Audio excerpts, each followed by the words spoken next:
Greetings, and welcome to the next instalment on the ancestry of His Majesty King Charles III and his family. Back in the spring of 2022, I started this series by tracing his late mother's line back to William the Conqueror in 1066.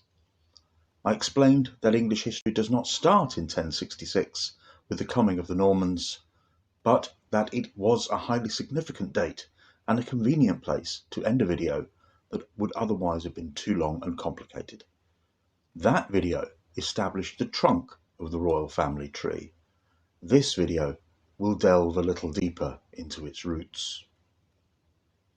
Although things are definitely better today, for centuries, any casual observer of English history might have been forgiven for thinking that it did indeed start in 1066, and that there is no connection between the kings of England today and the Anglo-Saxons. I will show in this video that that is certainly not the case. But before we go on, don't forget to like, subscribe and share. So, let's go back to 1066 and King Charles's 28th times great-grandfather, William I, usually referred to as William the Conqueror, more usually referred to in his own time as Guillaume le Bâtard or William the Bastard. William was Duke of Normandy and invaded Anglo-Saxon England in order to push his claim to the throne. The story of 1066 is an exciting and fascinating one, but this is not the place to tell it in full. Long story short, William won. Harold Godwinson lost and was killed at the Battle of Hastings. William was crowned King of England in Westminster Abbey on Christmas Day of 1066. He was the first of the Norman kings, and all of the kings and queens of England since then descend from him. William was a Norman. The Normans were French-speaking descendants of the Norse warriors who had settled in northern France.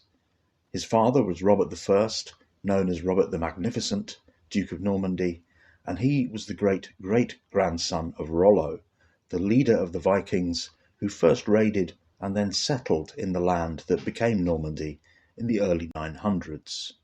William's mother was Heleva of Falaise.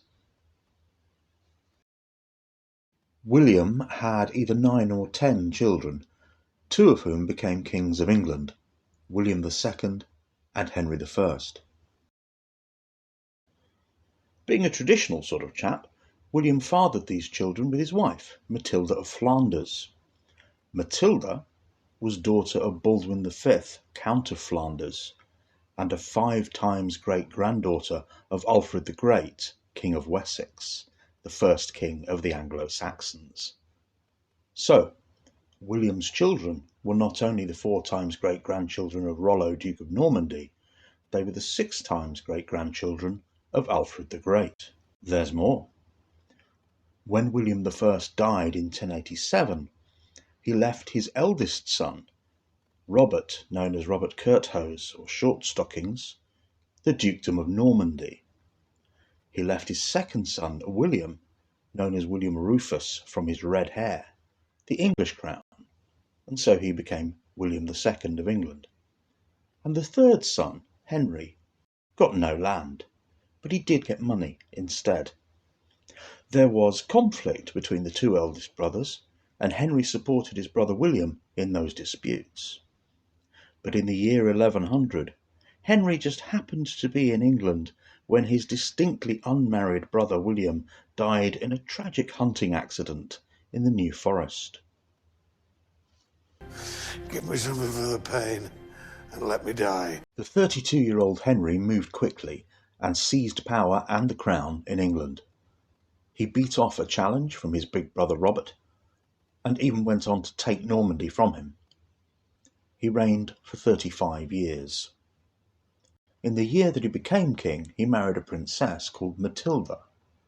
Matilda was the daughter of Malcolm Canmore, King of Scots, and Margaret of Wessex, also known as Saint Margaret or the Pearl of Scotland.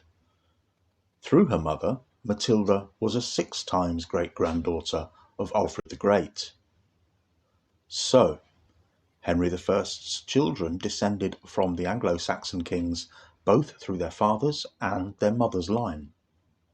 Today, Charles III is a 27 times great-grandson of Henry I and Matilda, and a 35 times great-grandson of Alfred the Great. So even though we still often start royal genealogies in 1066, the line goes back much further. Our king today is as much a descendant of the Anglo-Saxon kings as he is of the Normans. Although in this video I have just taken it back to Alfred the Great in the late 800s AD, it does go back, of course, much further into the misty past where history and myth mingle. So don't forget to like, subscribe and share to find out more. Thank you for watching.